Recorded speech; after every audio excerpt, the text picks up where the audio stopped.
Welcome to Quinn Broadcasting. I'm Tony Trogone, here with our head coach of the Thunderbolts, Bert Ayala, and Coach's Corner. And, Coach, we have a special edition, but the first quarter is going to be about the kids, but we also have a special guest here. So I always give you the honor, so you can do the introductions. Well, to your immediate left, we have our star defensive player, Shamar Collins, number 8. To his left, we have our QB1, sophomore Robbie O'Connor.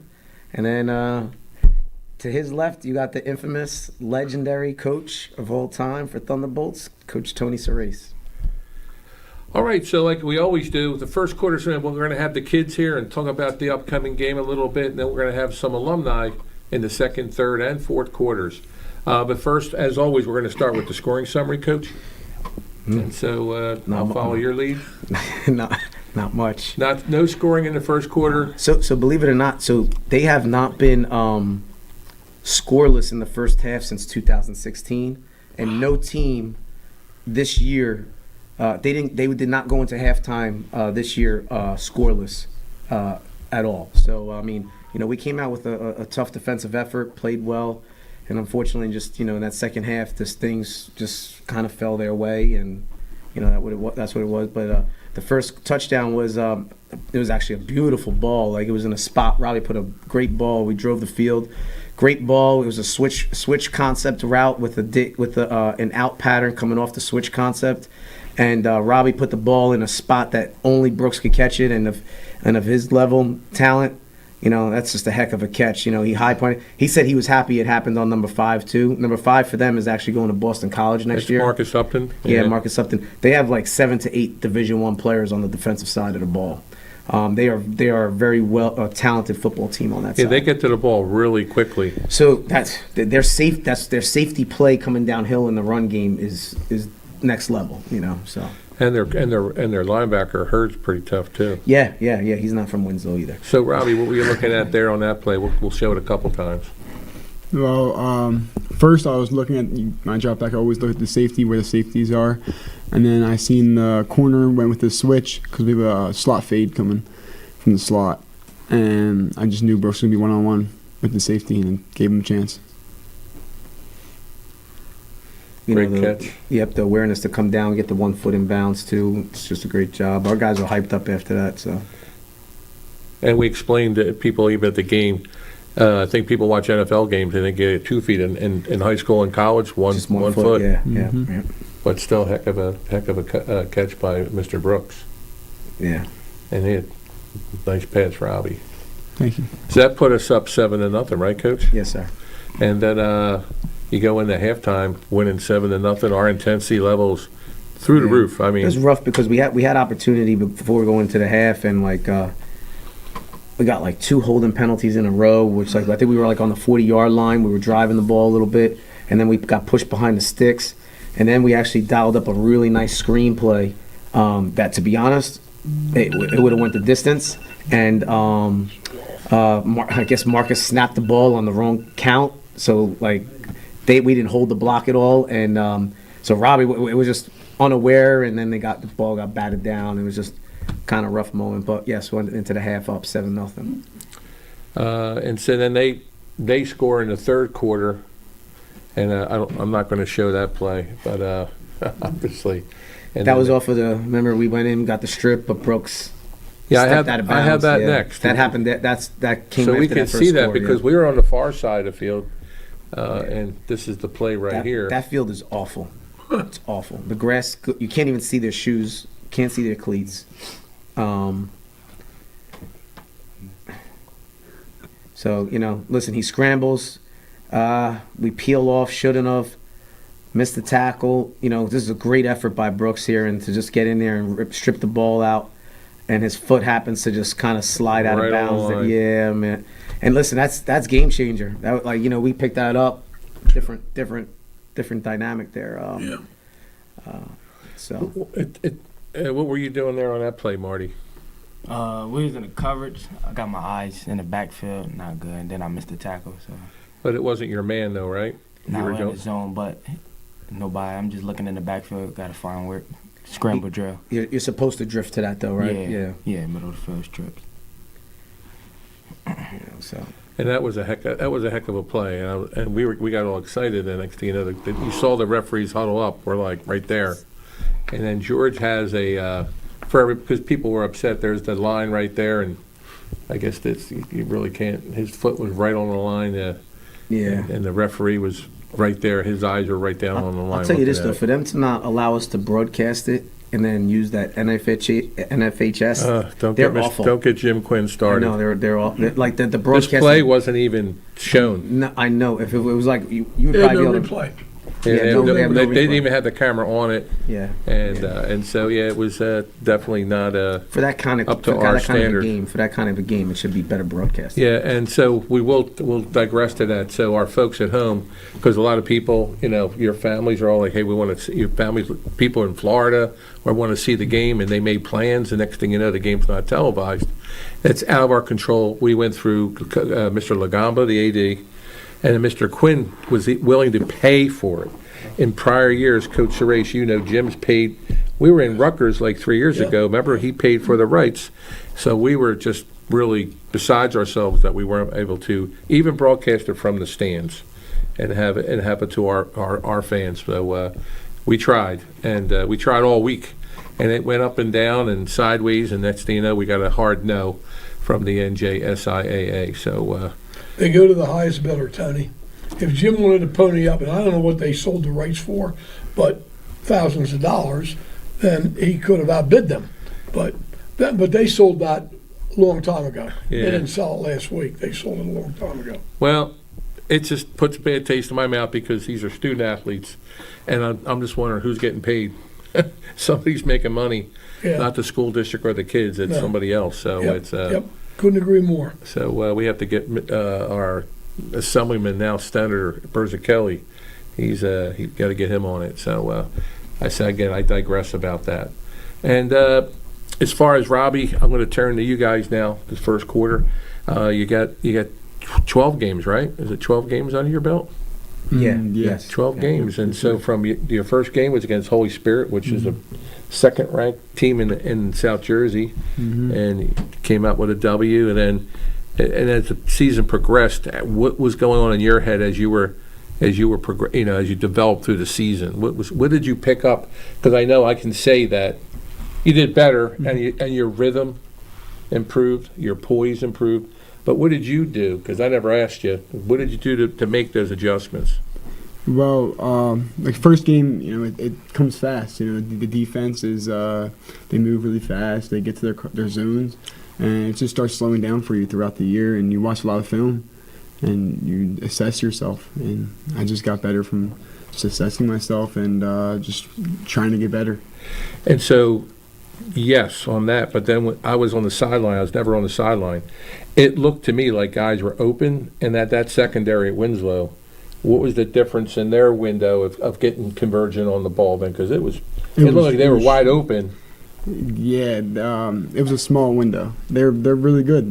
They have some really good DBs, and they get to their zones and they break on the ball really fast. Just like when we throw a quick screen to Brooks, and you have number 10 flying down already making the Yeah, tackle. so, I mean, like, listen, that corner was 8 to 10. He's 8 yards off, bailing to 10, and there's nobody else there. So we throw a quick screen to him, and that kid's out of his break within seconds and wrapping him up, and it's a 2-yard gain. It's just not what you expect, But there was even a couple high points with Brooks that they went up with him. Like 2 guys would be up. And I'm thinking, oh, Brooks has got this. Coverage-wise, it's very similar to, like, Irvington 2 years ago. Remember how good Irvington was Yes. back in coverage? They had, like, a kid going to Notre Dame, a kid going to Kentucky. Yeah. They're that, like, this is not the kind of team you're going to just sling the ball across the field on. You got to have control. You got to sustain drives. You got to be able to ground and pound the ball too. And I thought we controlled the game the way we wanted to in that first half. On the ground, we just didn't keep that going in that second half. Gotcha. I'll turn to you, Marty, too, because, again, your playing time increased exponentially as the season progressed.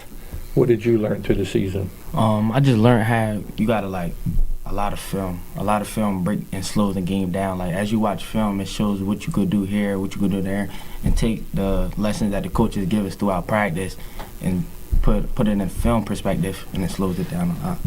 From the casual observer looking at you, number 8, you have a football IQ. Like you have a sense. You you see basketball players know where the play is going to be. You, Yeah. you kind of have a sense for that. So Yeah. I've been asking kids, when did you start playing football? Since I was 4. Since you were 4? Yes. Okay. Yes. And what was your positions? I played DB and running back. Okay. Yes. But you had a sense, like you said, even on that play, you were in the zone, but you knew to make a play for the ball, and I know that was your responsibility, but still I see some kids kind of like a little lag in responding back Yes. to it. You have a knack for that. Yes. And then tell me about that fourth down fake punt. Yeah, so we caught it up, we drawed it up. I guess I could say I hit the outside, or I just wait for my pulling guard to hit that end, but the game was happening so fast, it But just... they're fast, that's Nah, why. they're it's- fast, yeah. Yeah, I mean, listen, it was one of those things. We knew that if we got to a certain spot on the field and it was like 4th and like 2, you got to take some. You could play safe to an extent, but in a game like that, against a team like that, sometimes you gotta take some kind of risk. You know what I mean? And we felt our defense was playing well, and their quarterback was actually struggling. It was windy out, so the ball was sailing on him, and he had the wind with him, so he was struggling to throw those deep balls. So we went with it. We thought we could have had it. We did it, and just that's why we took that shot. Something you live with. Yeah, I'm going to tell you, well played game, well played. I'm not for moral victories, but you guys came out of the gate. I think you outperformed them, without a doubt. And we're going to forego the stats for this week, but we're going to go to Vineland now, the Vineland game. Okay. And so I hope you stick around because there's going to be some veterans here that played in the Vineland game. Did you play last year, Marty? Yes. A little bit? Yes. Well, yeah, it was a. Yeah, probably took that Millville game from losing that, then going to Vineland. Took that Exactly. serious. And this is Robbie's first Vineland yeah. Mainland Yes, game. sir. Big trip. So, Coach, can you fill these guys, at least fill Robbie in, being a newcomer, what this game's about? Well, the intensity in the community is, builds for this game. As I've always said, and I told Bert, there's 3 seasons: the regular season, the postseason tournament, which we've done very well with Coach in recent years, and then Vineland's a game unto itself. Now I know, and Coach was filling me in, they haven't been very good this year. In fact, they're probably one of their poor teams. We've played teams like that were not real good over the course of the season, but you try to get you guys to realize this game is very important because I asked the guy to be on the show tonight who played in the game we lost 28-0. He said, I can't go. I don't want to go. I don't want to be part of it. I don't want to talk about my memory, which was a bad memory. And you heard Jonathan Purnell talk about that he played in that game, as a matter of fact. That was the game he talked about. So you guys need to be just, take it to him, and then you can take off the gas, right? You certainly don't want to give them any opportunity to feel that they can be in the game. I haven't seen them, but I'm sure over the years, even their bad teams, they'd have a couple good players. They just don't have enough. Yeah. 3 years Right. ago, they came out and they were doing pretty well against us. Because we had a playoff game, I think. We had the state championship game the next week, and we kind of we just played that regional game on Sunday, so the quick turnaround. Right. We were tired, and the idea was, all right, let's get our guys in there, get them out. Didn't work out like that, so we had to keep our foot on the pedal. But you know how it is. Everybody plays this because of what it means. Everybody's going to come out high energy and ready to play. So It's a backyard brawl. And like Marty playing since he was 4, he's played against them. The last A lot of times, right? 12 years, So- 13 years. Yeah. You know it's personal. You know those guys, and that's what it's going to be about. Even if, you've won 10 out of 10, it's still going to be a dogfight. Nah, for sure. And I just mentioned before the show that my high school team wasn't that good, but 40 years later, I'm a superintendent doing a presentation, and I heard my football coach call me out of the stands. He's like 80 years old, and it shook me. And he's making a comment about a play that I made that I didn't make during the year. I won't go into it, but blocking downfield, and I will say it. But I made the block, and then 40 years ago, he brings it up, and I'm like, oh, wow, I forgot even about that play. So these things stick in people's minds for years and years to come. And then I've been around for a long time, South Jersey, and there's no rivalry bigger than the Millville Vineland rivalry. It's 1893, It's this year when we win, we're going to tie it up. Right now that they're up 67-66 with 19 ties, so we get to tie it up this year, and so it's a big deal to the folks in Millville, to the Thunderbolt Club, and that's why we're doing this, to make sure that we as a family know what's going on. Because as a teacher, we always say, did they really learn it? Well, let's make it explicit and make sure that they understand the gravity of the situation. Not that it's a high pressure for you guys, but it's big for the town of Millville. And so, other thing is that you guys should know that trophy up there. Coach, can you explain who gets that trophy and who's it named after? Well, the winner of the game gets a trophy, right? Absolutely. And they've just recently renamed it the Tony Surace and John, how do you say it? Parentazzi, right? Two legendary coaches from both programs. I think it was just, a great move, to switch from the Daily Journal to that. So, it goes down in history and in remembrance of two you're sitting famous next to coaches in the city. The Yep. person that's named Tony after. Surace right there, yep. So that's why this is something special to have that, and again the meaning of the game and the people that are involved in it. And the last game, Tony, I said this to one of the players the other day. It's so much better when you win and you collect the equipment, and you're in the locker room and you're hugging guys. I've been on the other side of that, and that's not any fun. turkey doesn't taste too good now. No, the last game when you lose that, so you got a chance to put Winslow behind you and really take it to them. Yeah, well, that's what I said to the guys. I said it'll turn, those tears, and we'll see smiles, even though it's not the end result that we wanted in the season. But to finish on a high note with that win and what it means to the city, it goes a long way. And for your team, hearing nothing but positive comments about the prayer breakfast.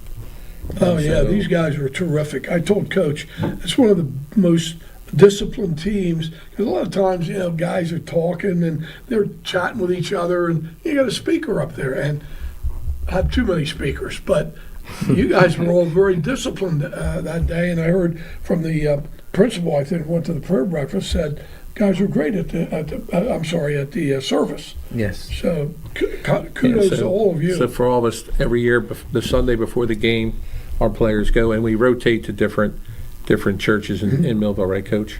Yeah, And that's the prayer. great tradition. And so kudos to you guys and your leadership. And you'll be back next year, right? Yes, sir. Yes, sir. Again, just to plant that seed.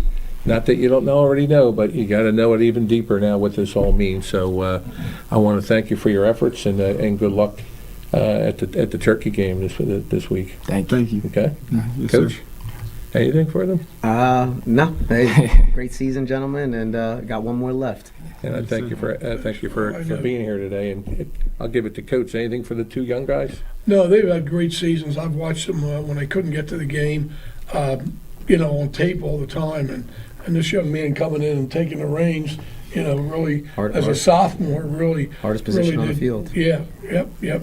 And the things we do are more sophisticated than when I coached. Right, Craig? Just hand the ball off. 3 yards and a cloud of dust. So I forgot to mention, please make some comments. You see the young guys here. There'll be some alumni coming up, so feel free to put comments in Facebook, cheering them on, and also cheering the guys that have been here before. Also appreciate that. That being said, we'll be right back after these short messages. All right, good. Allen Associates is a family-owned Good luck, and guys. operated full-service agency, managing a broad base of clients in the New Jersey area. Allen Associates has been a leader in health benefits and financial services, including health, prescription, life insurance, pension, 401k plans, and estate planning. With more than 60 years of experience and a staff of highly trained and dedicated professionals, Allen Associates is noted for its ability to build strong, long-term relationships with our clients and the communities we serve. Give them a call today at 856-692-2250. Allen Associates, your complete health and financial services, Vineland, New Jersey. Many people treat their health like a game. With Complete Care Health Network, it's easy to start your healthcare journey. Just select from our specialties and schedule online, by phone, or on our app. Our entire team communicates with one another, so everyone works together on your total health. Plus, we make it even easier with all of these additional benefits. Level up your health with us. Complete Care Health Network. No games, just great health care for everyone. Hello, my name is Craig Atkinson, and I am president of the Millville Thunderbolt Club. The mission of the Thunderbolt Club is to enhance the athletic experience of Millville High School student athletes. We provide a myriad of services for these athletes, including end-of-year recognition banquets for all teams, stipends for teams and individual athletes, college scholarships of $35,000 per year, meals for special events, as well as hosting the Mike Trout Millville Thunderbolt Club Golf Tournament and the Millville Sports Hall of Fame. Please visit our website at millvillethunderboltclub.com for additional information.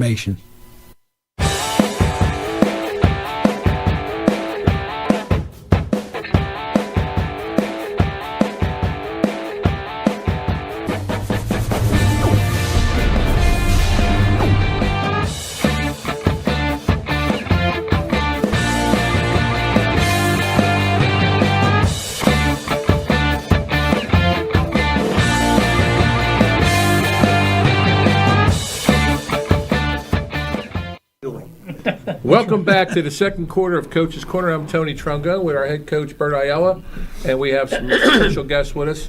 Our first guest, I guess, needs no further introduction than Coach Tony Surace, but also to his right would be legendary coach. Can't say enough about Coach Ed Andrews, beloved by everybody in Millville. And then also class of 73, Dave? Yes. Class of 73, Dave Sharpless.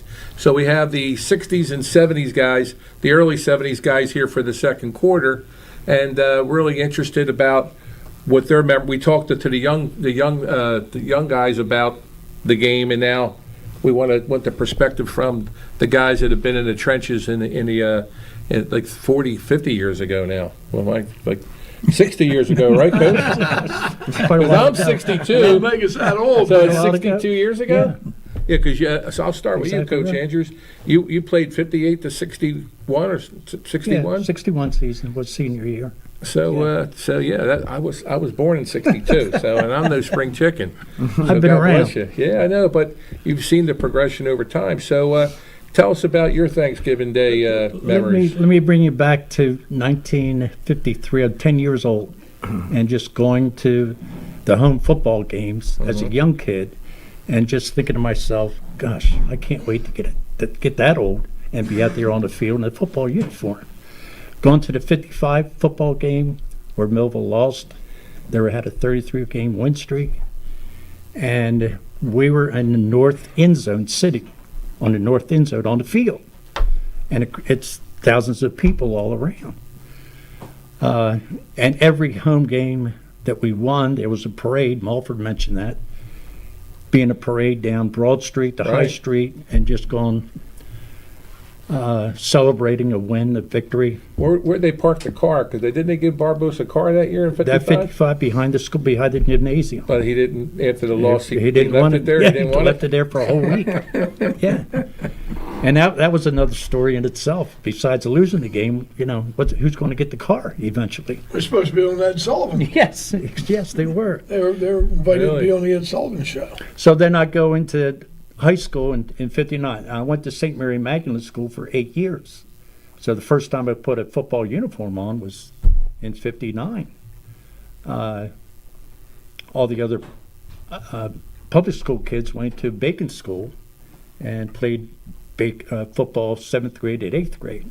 So it was new for me in 9th grade. Then going into my junior year, we ended up in a tie with Vineland, at Vineland. But the intensity going up to Vineland games, Barbos really put the team together emotionally and just build it up. Going into my senior year, we had just come off a loss to Bridgeton, a very tough loss. We were undefeated until we played them. So we're coming back playing Vineland with a loss, and I could just remember practicing nighttime. It's on Wheaton Field, practicing. Cars were driving onto the field because They it's give you night. lights? To Right, give yeah, us yeah, lights, lights, yeah, okay. with the cars. What I think is a lot of times it's missing now are the pep rallies that we used to go through.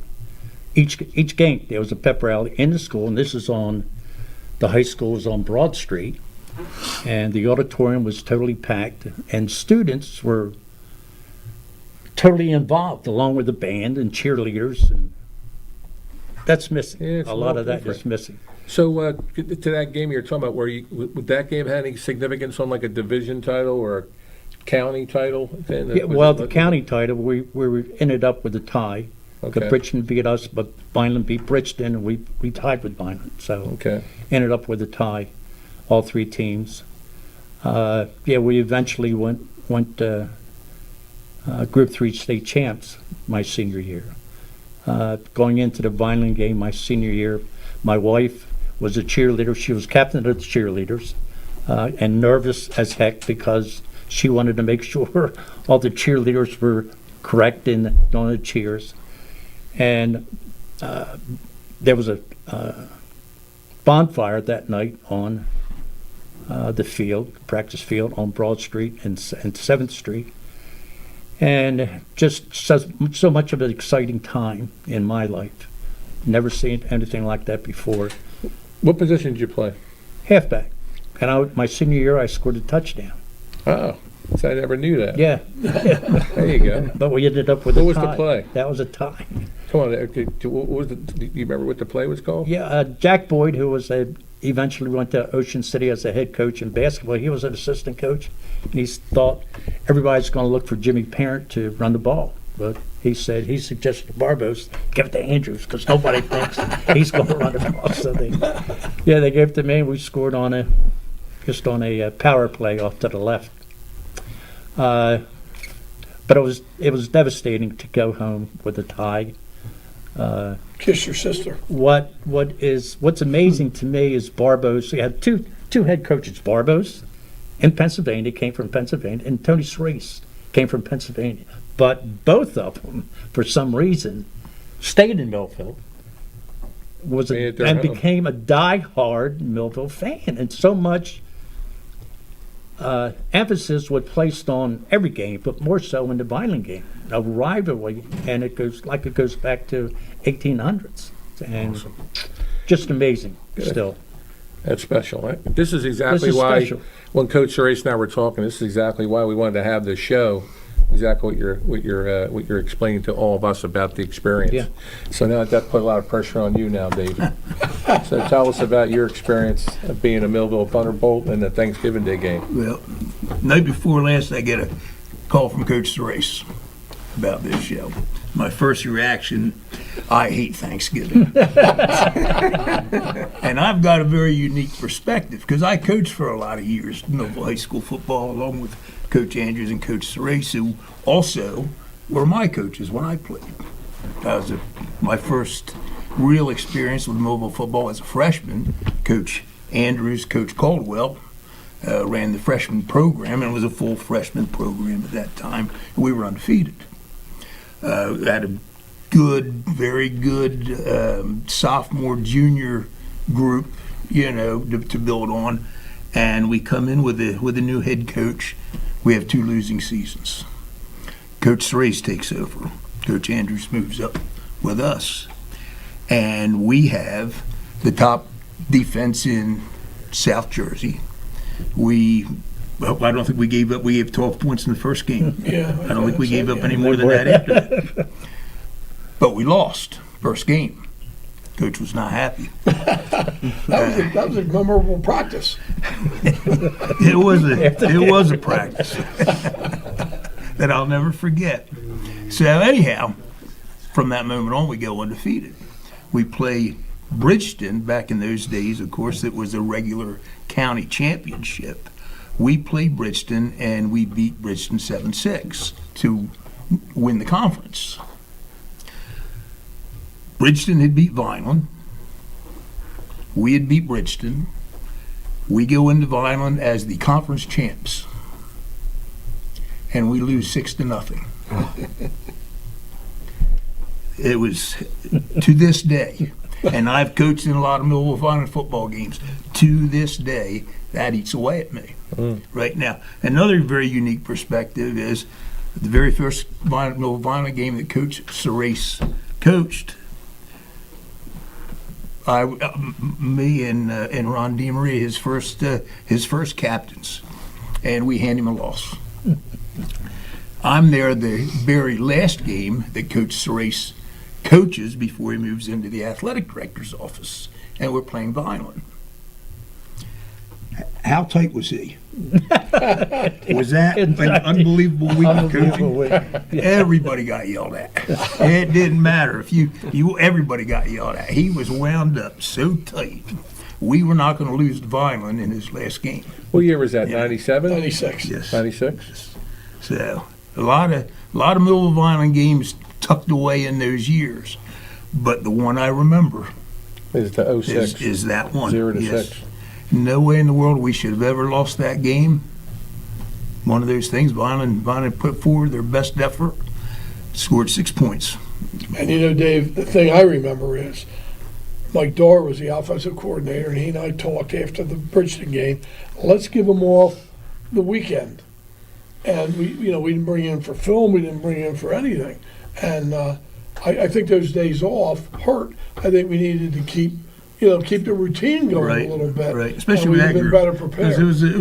it was a lively group that the coach had to deal with. And, Did they get- did some they- stories we won't go into, but Set the tone in the dugout. The He set the first time I met you guys. our very first football meeting that year was out in the baseball dugout because many of the guys on the football team and the entire junior class that year had taken a day off in the spring to have a party. So there was quite a few of us who weren't allowed back in school that day. And all of a sudden he gets named to be head coach. We're not allowed in school for the football meeting, so we had to meet out in the baseball dugout. He was not happy. And but I will say this, and we had a get together months ago, a bunch of the guys that I played with, and somebody brought it up in that meeting. The coach said, "I will never mention this again," and he never did. mentioned Good it times, today. bad times. There was no mention of that, but we did have a good football team, and it's a shame we weren't ready for that particular day. But like I said, it has eaten away at me for 50 years. Hey, George, can you put up, we have all the years, and I want to see what Coach Andrews and and also Coach Sharpless are talking about. It has all the years there. So if you can see the screen there, and it's the, Coach Andrews in the 60s, it was a tie in 61, 7-7, and you won, Yeah. was it 62 that you won 7-6? No. Have you 66, graduated? my junior year was 1960, 66. I was in Vineland. Oh, My so you- senior year, 7-7 tie. So you had the two ties. Yeah. Yeah. And then you have Coach Sharpless. You're talking about what year there? 72. Oh, that's the 6-0 game Yes. there. I got you. Okay. So I'll go back 52 years of being an assistant coach with Tony in 1972, when Dave's senior year. So ever since then, I was an assistant coach through all those games that Tony was the head coach of preparing Millville for those final games. That's And awesome. it was exceptional, every practice going into the Vineland game. I bet it was. A whole lot of years, and then came Dave Heck, very same procedure, and then Jason Durham, very same procedure of just making sure players were ready. We could see the decades, and I highlighted the decade of who had the most wins. You can see that Millville's been on top, at least from the 40s on, taking the advantage over the Vineland fighting clans. So it's been a pleasure. And again, for those of you out in the Facebook, Instagram, YouTube, any comments, put them up there. Let these guys know it's been a long time served. They served all our student body for many years. And again, and then being a Thunderbolt, it means a lot to them, and it means a lot to the community. So with that being said, I want to say thank the two of you for being on here. Pleasure. And representing the 60s and the early 70s. And we're going to take a commercial time at the end of the second half. We'll be right back. Hello, my name is Craig Atkinson, and I am president of the Millville Thunderbolt Club. The mission of the Thunderbolt Club is to enhance the athletic experience of Millville High School student athletes.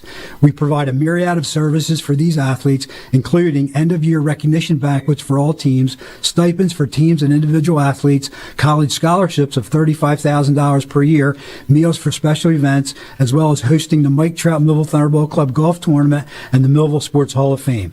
Please visit our website at millvillethunderboltclub.com for additional information. At Mintz Insurance, we're proud to have been serving our customers for nearly 80 years, offering 30 different insurance products for your auto, home, and business. And to help ensure that you're getting the best rates possible, we give you up to 3 quotes for every policy, so you can choose what's right for you. At Mintz, we're part of the community, local representatives, supporting events, and proud of it. It's part of who we are. Mintz Insurance. Call today and find out how we can help you save on insurance, or visit us at mintzinsurance.com. If the time comes, be ready. Learn CPR and join the nation of lifesavers. Nearly 3 out of 4 cardiac arrests that don't happen in hospitals happen in homes. CPR saved my life. I've teamed up with the American Heart Association as a national ambassador to help create a nation of lifesavers, turning bystanders into lifesavers through CPR education and access to AEDs. Join me to ensure everyone has the chance to live longer, healthier lives. Visit heart.org/nation. Allen Associates is a family-owned and operated full-service agency, managing a broad base of clients in the New Jersey area. Allen Associates has been a leader in health benefits and financial services including health, prescription, life insurance, pension, 401k plans, and estate planning. With more than 60 years of experience and a staff of highly trained and dedicated professionals, Allen Associates is noted for its ability to build strong, long-term relationships with our clients and the communities we serve. Give them a call today at 856-692-2250. Allen Associates, your complete health and financial services, Vineland, New Jersey. Hello, my name is Craig Atkinson, and I am president of the Millville Thunderbolt Club. The mission of the Thunderbolt Club is to enhance the athletic experience of Millville High School student athletes. We provide a myriad of services for these athletes, including end-of-year recognition banquets for all teams, stipends for teams and individual athletes, college scholarships of $35,000 per year, meals for special events, as well as hosting the Mike Trout Millville Thunderbolt Club Golf Tournament and the Millville Sports Hall of Fame. Please visit our website at millvillethunderboltclub.com for additional information.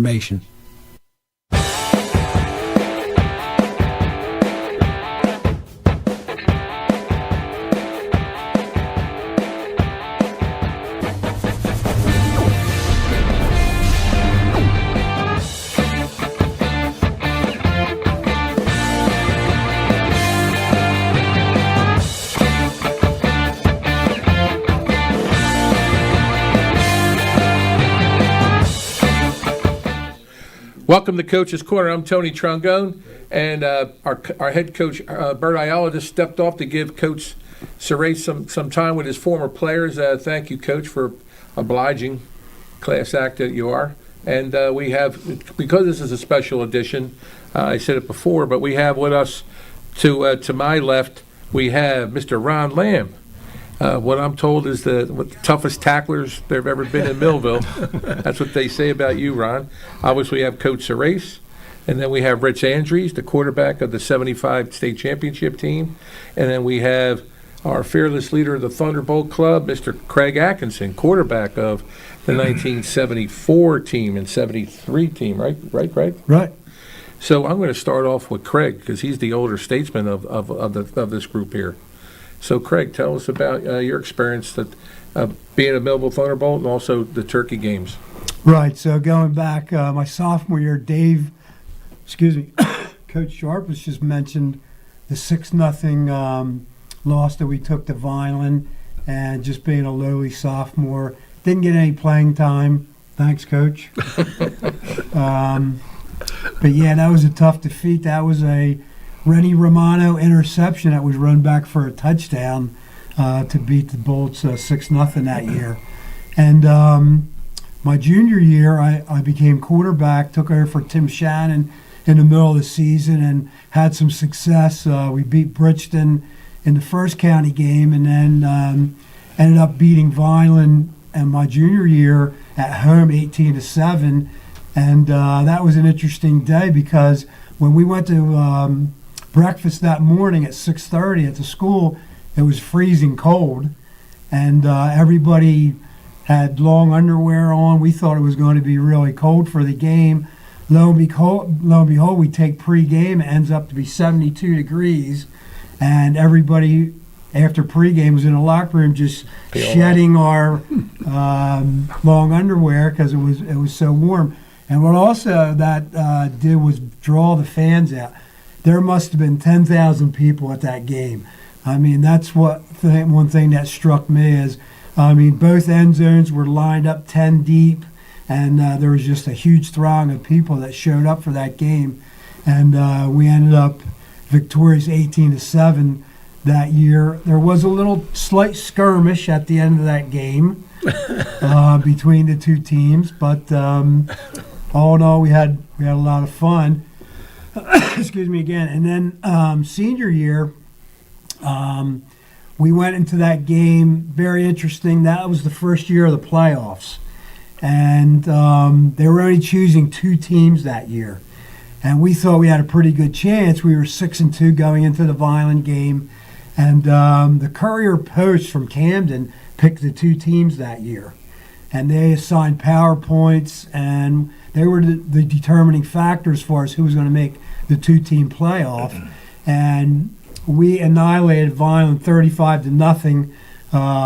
Just one of the bad parts was that Calvin Murray got knocked out cold. I think I audibled to a running play to Calvin. Vineland had a linebacker named Alex Williams who was about 6'3", 230. And I audibled to a play for Calvin, and he ran right into Alex Williams, and Alex knocked him out cold. So the ambulance is on the field, carrying him away, and so on and so forth. And that was an audible that I called to Calvin. So that wasn't Coach Surace's fault. It was not. I hear you blaming Coach for a lot of play calling, but that's the first time I ever heard one it. You're blaming yourself. One time it was my fault, but, you know. No, 2 times it was your fault. Not against Vineland, but against Holy Spirit, when we had the hitch pass from Shannon to Calvin, and they called time. It's the end of the game. We're up like whatever. We were up 28-0. And he comes off the sideline. He goes, "We're running it." I said, "Not now. We're up 28-0. Tell the rest of the story." So we had a pass where I threw it to Tim, and Calvin ran on the opposite side. He was supposed to do like a post pattern past the safety, but Calvin ran a post inside the safety, and Tim threw a perfect strike, and Calvin jumped up basically like Lazier Brooks jumps up. Calvin was pretty good too. Brooks is good, but Calvin pretty good. He jumped up in the air and made this Lynn Swan catch, and the safety took his legs out from under him, and he spun, and he landed right on his helmet, and he was knocked out for the first time that year. And Coach Surace blamed me for that play, but that really wasn't my fault. Tim threw a little too, but Calvin ran a short pattern. Well, I'm going to start a little bit more trouble. Listen, because I'm an outsider. I wasn't here, but they're saying that your senior year was a good team, just as good as the 75 state championship team. Right, and, you know, we had a really good team. We did get beat by Mainland. I had a bad game. I'll be the first to admit, threw a couple interceptions. They played Calvin tough. Barry Eggy went to Rutgers. He shut Calvin down. And Bridgeton was another tough game. That was back when Bridgeton was the largest school in Group 4. They had like 700 students in a senior class before Cumberland Regional was built. And they had a really good team that year. We had first and goal from their 1 and didn't get it in, and they drove the length of the field and scored the winning touchdown. We got beat 14-7, but against Vineland, it was we beat them 35-0, and it was the turkey tasted really good that year. But the other thing was we didn't make the playoffs, and we thought we were going to. The Courier Post, in their infinite wisdom, chose Camden instead of us. Courier Post, huh? The Camden Courier Post. So we didn't make the playoffs, and they chose Camden. They said, "You guys beat Bishop Newman the first year," But that didn't count. and that didn't count for PowerPoint. So we were left out. But So Brick Township played Camden. Brick Township beat Camden 21-20 at the Convention Hall in Atlantic City, and it was kind of a messy game because they had laid the sod right on top of the concrete at Convention Hall, and players were slipping, and the sod was flying out left and right. We went to the game and watched, but so we were kind of glad we didn't make it. But anyway, beating Vineland and talking about the game is just such a wonderful experience for everybody involved. Players here, you'll never forget any of the plays in the Vineland game. It'll be embedded in your memory forever. Yep. Thanks, Craig. I'm going to turn it over to Mr. Lamb now, and tell us about your experience, because you were 1 year after Craig, right? That's correct. But you played with Craig on that team? Yes. Okay. Well, my experience, first and foremost, the guys that I got to play with that were on my team, I had a front row seat on the field to be. Now, truth be told, I can tell the truth now. It was beautiful to watch Calvin and Ralph and nobody's mentioned Bubba. And I'm supposed to be blocking. But Calvin's reversing his field and Ralph is blowing up the middle. To just be able to watch that stuff and be a part of a team that was undefeated, state champions, that was great. With that being said, I got to give a shout out to a couple fearless leaders. Bubba Green, posthumously, rest his soul, and J. Mac McCormick. I know he would have been here if he could have been here. He still might be here. That door may bust open. He'll be coming in with a hospital gown on, with the IV rolling in. Yeah, he still has time. He's a leader of leaders. He's probably doing something trying to lead us now. He called me beforehand. He said, I might be there. I have a chair right there. What great leadership we've had over those years. Ronnie and Rich, Bubba and Jim were our captains, and they did a fabulous job that year. And Craig, it was you and Timmy and Pat Finch and Lloyd Price too. Oh yeah. We had 4 co-captains. Yeah, we had great leadership, but those guys just did a great job, and we lost a lot of great players from '74. But these guys, they played both ways. They never got hurt. Now you never play a quarterback on defense. This guy was one of the best defensive players, in South Jersey. And Ronnie played both ways at 160 pounds. 150 pounds.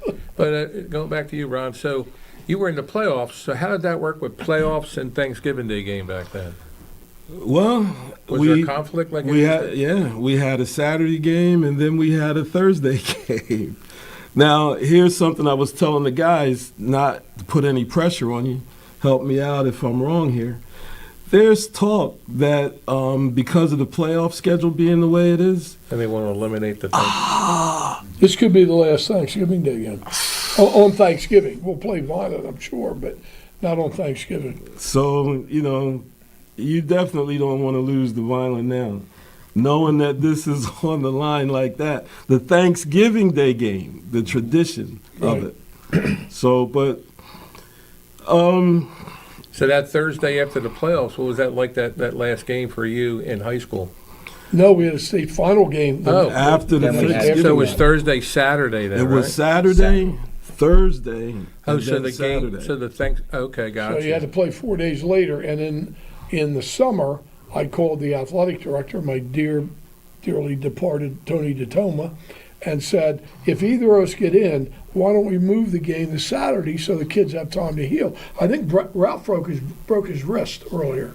He had a broken wrist. He had a broken wrist, and give guys a couple of days to heal. Great idea. My Goomba Tony, great idea. So now it comes down that we're going to be in it. I said, Tony, we're going to move the game. Oh, I don't remember that. We're not doing that. So Warren Elliott called him up and talked to him, and he refused. But our guys, man, they were tough. I mean, they were beat up because we had a tough physical game against Deptford. We beat them pretty good, but it was a physical game. Yeah. And had to step right in and beat Vineland. And you won 22-7? Yes. One of the things I remember, too, that I will say good about Vineland, they had a beautiful field. They had probably the best field in the state to be able to play in. And on a beautiful sunny day, Oh man, it was great to play in front of that crowd on that field. Slightly better than Winslow Township's field, Coach. But I don't know what else to say, to be honest with you. What about these young bucks today? What do you got words for them as far as this game? Coach Surace mentioned that a number of us went both ways. There was 9 of us out of 11 that went both ways.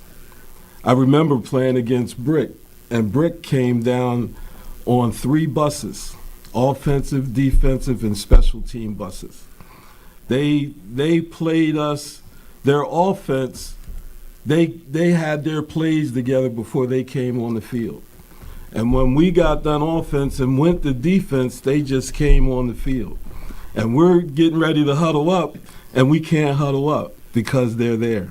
But getting back to Vineland, those guys, our guys, we loved the game so much that it didn't matter.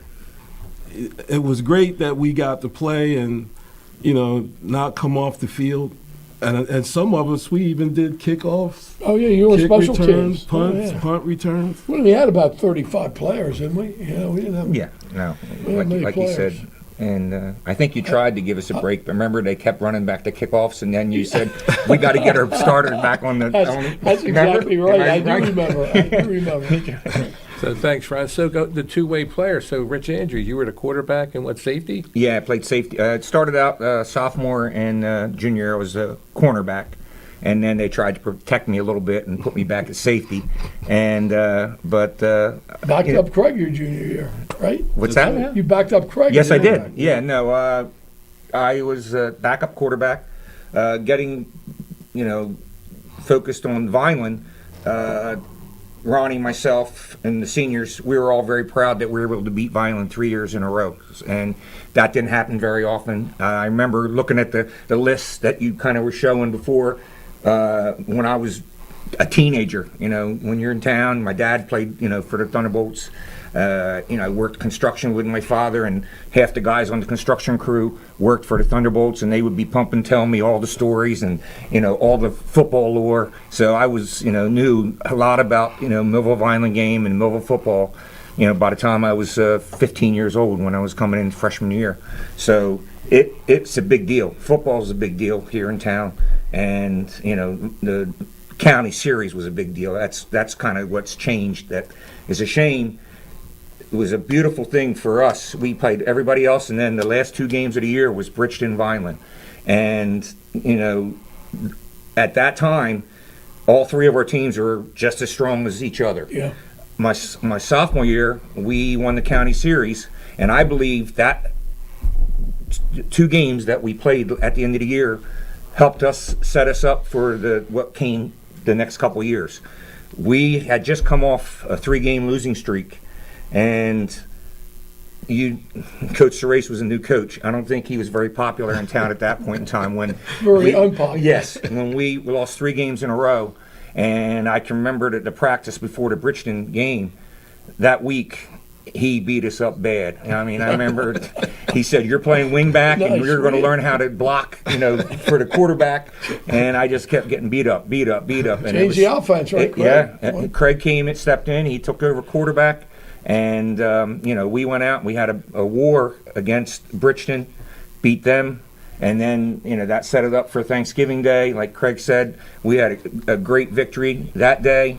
And, I believe those 2 wins that we got then helped us propel us on to a great year in 74.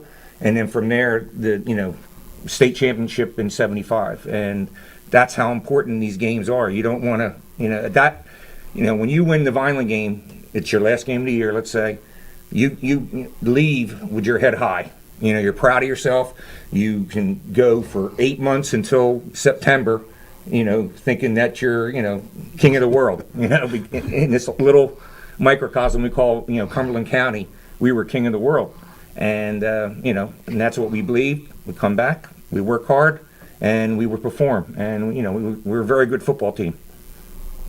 What was your specialty at quarterback? Were you a slinger, or was it coach just doing? No, Coach. Option. Coach used to preach that when you pass the ball, there's three things that can happen, and two of them are bad. And I remember him saying that. But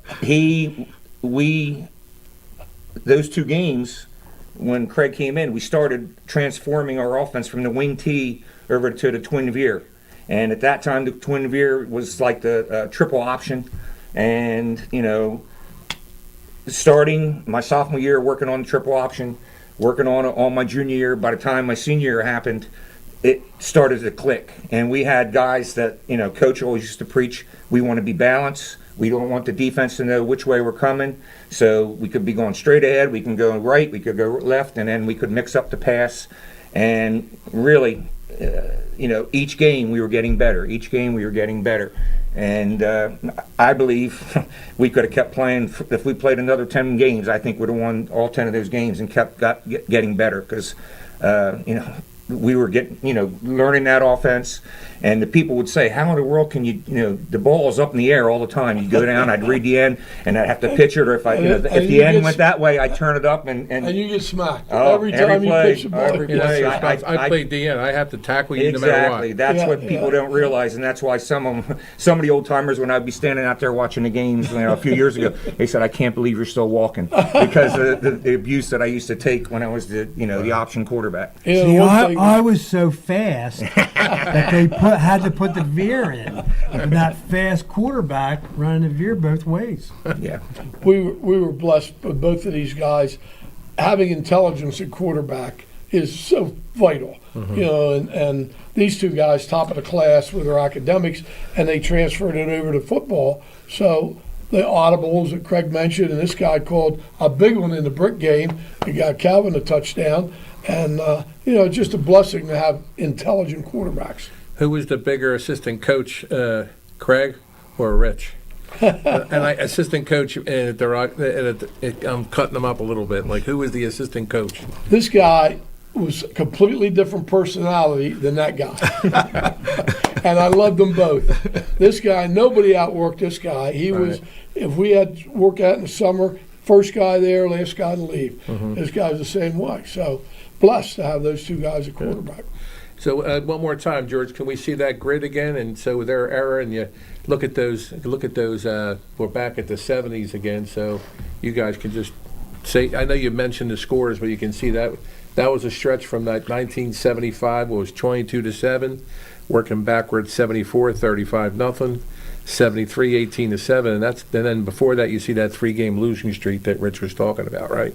6-0, 20-6, and 14. Vineland was very competitive in the 70s. They really were good. And it kind of makes it a better game. When they got really bad in the 90s, it was, the intensity of the game, because very few people from Vineland would come back then because they were, in the 90s, they just weren't that good. And they've had some good years under Dan Russo, and now it seems like they've slipped again with participation and all that kind of thing. But as I told Coach Ayala, your job's to keep the program going the way it is, which he's done a fabulous job, following Dennis. I mean, we're just blessed to have such great athletes now playing. Yeah, and the tradition of having these three gentlemen here, and proud to have you here at Coach's Corner, knowing you guys are legends in Millville Thunderbolt history. And also, I want to add all three Hall of Famers. Yes, but also their contribution to the Thunderbolt Club. I think what people don't realize is how they give back. And just me being around, I didn't sling any hash or break any eggs, but I've seen these guys in the kitchen doing whatever it takes to make sure the kids get first-class treatment as our athletes, not only just the football team, but all the sports. So that's why you should be commended for that contribution, too, after your high school careers and college and careers. So thank you. Thank you very much. That being said, we're going to take a timeout, and we'll close out in the fourth quarter. We'll be right back after these short messages. Good job. Hello, my name is Craig Atkinson, and I am president of the Millville Thunderbolt Club. The mission of the Thunderbolt Club is to enhance the athletic experience of Millville High School student athletes.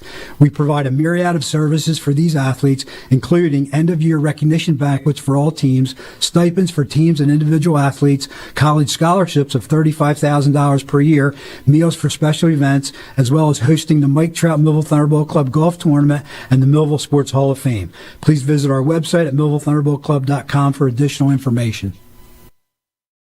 Many people treat their health like a game. With the Complete Care Health Network, it's easy to start your healthcare journey. Our mental health services focus on the emotions and behaviors that affect your overall well-being and features psychiatric, counseling, and addiction services, including our exclusive Fresh Start program, designed to help combat the opioid epidemic in our communities, plus all the other specialties you expect from Complete Care. Level up your health with us. The Complete Care Health Network. No games, just great healthcare for everyone. At Mintz Insurance, we're proud to have been serving our customers for nearly 80 years, offering 30 different insurance products for your auto, home, and business. And to help ensure that you're getting the best rates possible, we give you up to 3 quotes for every policy, so you can choose what's right for you. At Mintz, we're part of the community, local representatives, supporting events, and proud of it. It's part of who we are. Mintz Insurance. Call today and find out how we can help you save on insurance, or visit us at mintzinsurance.com. CPR saved my life. I've teamed up with the American Heart Association as a national ambassador to help create a nation of lifesavers, turning bystanders into lifesavers through CPR education and access to AEDs. Visit heart.org/nation.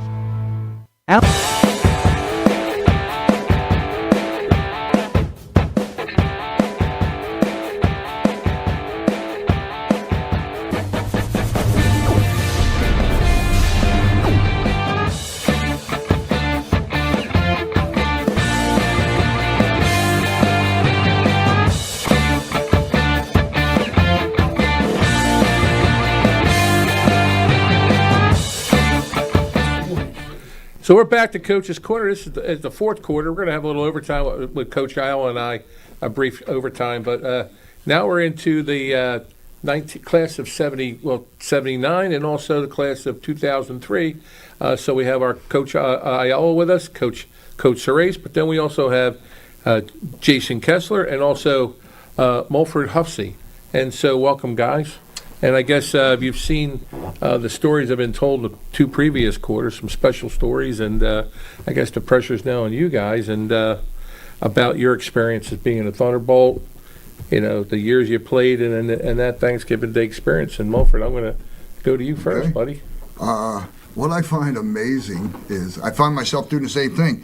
These guys can tell you almost play for play from 50 years ago. And I can tell you from 46 years ago, almost play for play. So I had a great, I've said to my wife, other than the birth of my children and my grandchildren, those 3 months were the favorite time of my life because I was actually on top of the world. We were #1 in South Jersey, and I was dating my now wife. So I had her support, her family support, my family support. And I remember the days of laying in the north end zone, the Bridgeton 76-6 game.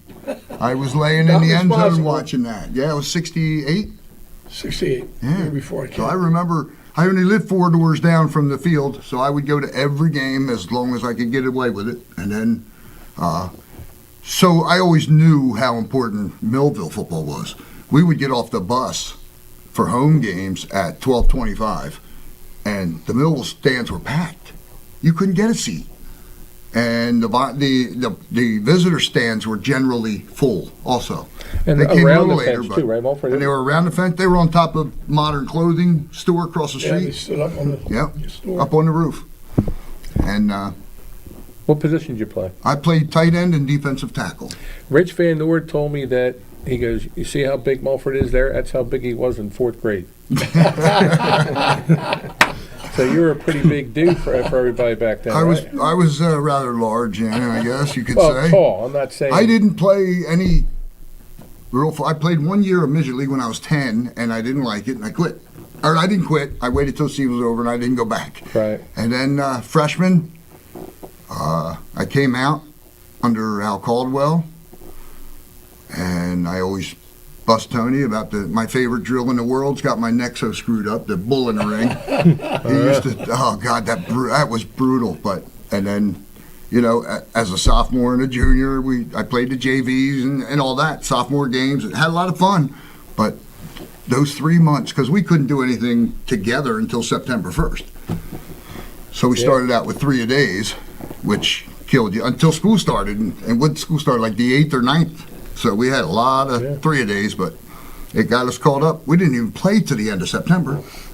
That's what amazes me with schedules today. I'm watching these Yeah, kids they're playing playing in in August, August. I'm yeah. going, what is going on? So, but we So- ended up winning. We lost my sophomore and my junior year. We lost to Vineland. We lost 7-6 my junior year, and my senior year we ended up going to Vineland and winning 7-6. We could have put another 1 or 2 on the board. We just didn't. Coach, You had a couple great catches in that game. well, We didn't throw the ball much back then, as we've referred to, but you had a couple great catches. Did you run the veer then too? We were in it very, yeah. And so he played off of Trout that. was in the backfield with Stanley Taylor, and yep. Jeff Beebe was the quarterback. Jeff Beebe was the quarterback. Yeah, I think, I'm almost positive after the year, the stats, I was the leading receiver on the team with 21 catches. Brooks gets that in the game. So that's how much the game has changed. But like I said, I had, You remember the touchdown we scored? which one? The Theotis? Vineland game. Theotis Somerset? Very long pass. Very long pass. Bootleg with Yep. Beebe. Yep. And then Who scored it? Theotis Transfer that Somerset. came in that year. I forget where he was from. He kind of like disappeared. Florida, I think. Florida. And asked him his name. He said, Theotis Somerset. Yep.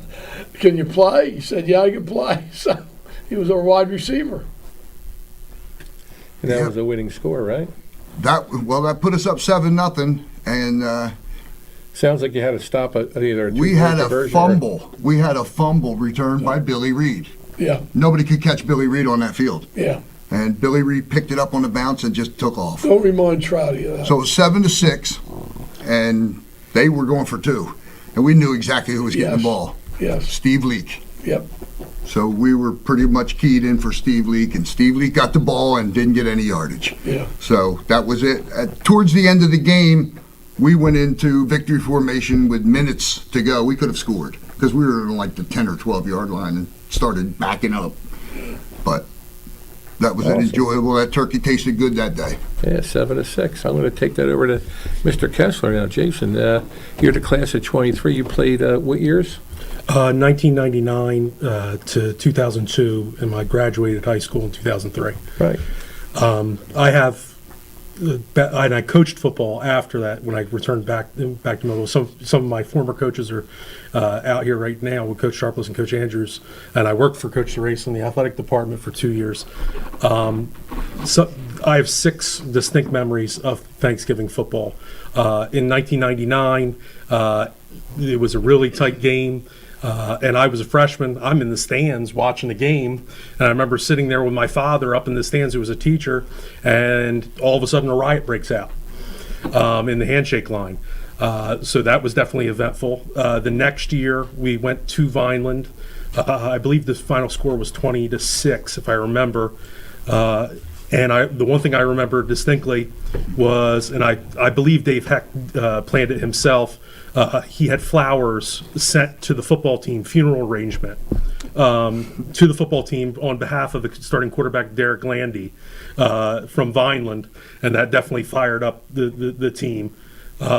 In my junior year, I believe we were up 30 points at halftime. And the one thing, and I took this with coaching because I coached other sports besides football, definitely stuck with me. It was one of the most classy things I ever saw a coach do. Was we were up 30 points at half. Every senior got a curtain call starting the second half. So Coach Heck took out one player, senior at a time, so they got their moment in front of their home stands the one last time. And it definitely resonated with me as a coach, and when I had the opportunity to do those type of things, whether it's coaching football or coaching basketball, getting that experience. Now, my senior year didn't work out the way I necessarily wanted it to. We lost, I believe, 26-6. Definitely, the turkey does not taste good for the two of you back there. It doesn't taste good when you lose. When I was coaching football, I remember it was early on with coaching with Jason Durham. There was a defensive tackle. His name was Robbie Hoffman. Unfortunately, he's no longer with us. I remember him being so fired up and so excited and how much it meant to him to win, and the hug he gave me after that game, and the excitement and the joy that he had in his eyes. And the other memory coaching is 2011. We had a team that went to the sectional final that year, and I remember we worked all week on reading screens, and we would sag one of our defensive tackles. And I remember Tyler Gandy was one of our big defensive linemen. He caught the screen pass and took it to the house, all 300 pounds of him, going rumbling, stumbling, and just, getting to see that joy in somebody's eyes is definitely memorable. Awesome.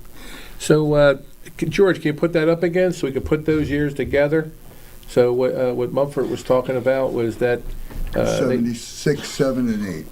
So it was two violent wins in a row, and then Correct. your senior year you won 7-6, and then Correct. Jason, you can see that your junior year that was at 40-7 you won that final score where it was 30-0 at halftime. It wasn't 26-6, it was 26-20, so it was a closer game than you thought. And then that 2011 game, I try to block that out completely. Okay, and then that 2011 team that you coached, 34-0 win, right? Yeah. So again, we still have Marty Collins and Robbie O'Connor here. Any words for them about what they're doing come Thursday? What it means to Millville? What it meant to you? What it's going to mean to them? It's new for Robbie. I think Marty's got the idea, and I think Robbie's quick enough that he'll be able to pick it up pretty quick. The juices will start flowing. Make memories. Remember, every play, and take advantage of the opportunities because you don't know when they're not going to be there. So seize the day. Well said. So again, this has been a special session with these alumni, giving our guys, and even when you see this on YouTube or on Facebook, Instagram, whatever Mr. Quinn has it on, throw out some comments, maybe put some memories that you had, and then just continue this self-fulfilling prophecy of Millville football and the dominance it's had over the many years, but also the camaraderie and the spirit de corps that we call, that brotherhood that we have here that's really special, that I can attest to because I'm not from here, but I know the difference. I can measure it, and it's definitely a special place. So for you, Mumford, Mr. Hufsey, and then also Jason Kessler, Coach Surace, thank you for being here. This was short notice. Congratulations on the trophy being named after you. Thank you. Again, and then they also named the Thunderbolt Club Hall of Fame room after you, right? They did. Craig and Mulford and the board of directors surprised me, but I'm very honored and humbled to have that done. All right. Been a Thunderbolt for a long time. All right. So we're going to close out, but I'll give you a parting shot. Anything to the Just fans? win, baby. Al Davis over here. Al Davis. All right, we're going to have like another timeout. We're going to have like a little 5-minute closing. We'll be right back after these commercials. All right, good job. Allen Associates is a family-owned and operated full-service agency, managing a broad base of clients in the New Jersey area. Allen Associates has been a leader in health benefits and financial services including health, prescription, life insurance, pension, 401k plans, and estate planning. With more than 60 years of experience and a staff of highly trained and dedicated professionals, Allen Associates is noted for its ability to build strong, long-term relationships with our clients and the communities we serve. Give them a call today at 856-692-2250. Allen Associates, your complete health and financial services, Vineland, New Jersey. Many people treat their health like a game. With Complete Care Health Network, it's easy to start your healthcare journey. Just select from our specialties and schedule online, by phone, or on our app. Our entire team communicates with one another, so everyone works together on your total health. Plus, we make it even easier with all of these additional benefits. Level up your health with us. Complete Care Health Network. No games, just great healthcare for everyone. Hello, my name is Craig Atkinson, and I am president of the Millville Thunderbolt Club. The mission of the Thunderbolt Club is to enhance the athletic experience of Millville High School student athletes. We provide a myriad of services for these athletes, including end-of-year recognition banquets for all teams, stipends for teams and individual athletes, college scholarships of $35,000 per year, meals for special events, as well as hosting the Mike Trout Millville Thunderbolt Club Golf Tournament and the Millville Sports Hall of Fame. Please visit our website at millvillethunderboltclub.com for additional information.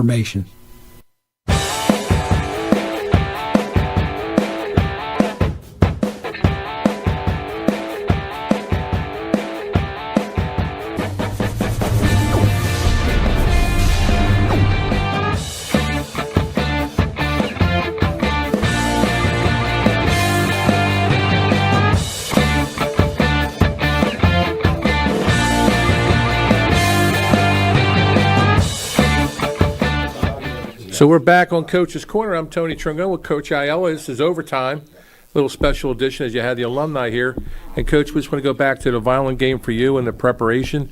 It's a short week. You know, you had the game on Saturday. Now you have a game coming up this Thursday. It's Tuesday night. How's it looking? I mean, listen, we, got after it the best we could. On Monday we kind of kept it real simple because guys were still beat up and had a that little hangover from that loss. So we just made things fun in practice. And today we went in uppers and kind of got after. Went through some team sessions just to kind of refresh what we wanted to do. Because the way I figure it is, if we don't know what our playbook is by now, then I don't know what to tell you. I don't think we have to add anything. We have a lot in, so it's just a matter of going out there and executing and playing, Thunderbolt football. All right. And so we do have information for the game. It's Thanksgiving Day. Yep. And so, George, it's Turkey Day Classic. It's Thursday, November 28th.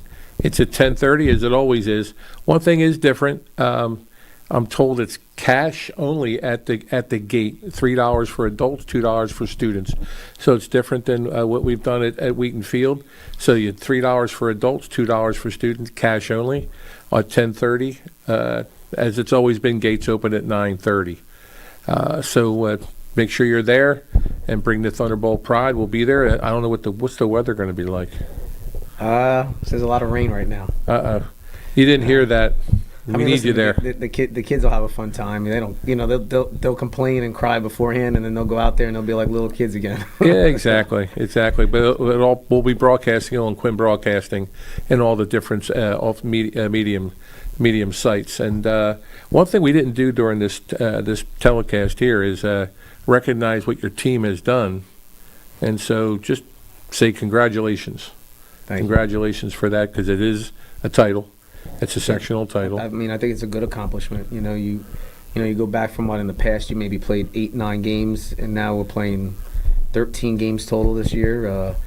It's the third sectional title in 4 years. The senior group has really accomplished a lot with being the first state championship team ever in the state of New Jersey. So the fact that we're able to continuously have a sustainable program in the city and keeping ourselves as one of the top teams in the state means a lot. And I know it means a lot to the city because I know how prideful they are with football and just the representation of that orange and blue. So the fact that we can continuously do that year in and year out and be competitive in that nature, it means a lot. And that's what it's all about. And continuing this tradition the way we do. I don't think there's nothing more to be said besides that. Well said, Coach. Thank you. So that being said, again, the game's at Vineland, 10:30 on Thanksgiving morning. And as always, you want me to do it? Sir, job. Go Bolts. All right, guys. This has been a QBC television production in association with our partners and sponsors. QBC broadcasts on Comcast Cable Channel 22 and live streams its programming on Facebook and YouTube. All rights reserved by Quinn Media and QBC, programming that serves the South Jersey market.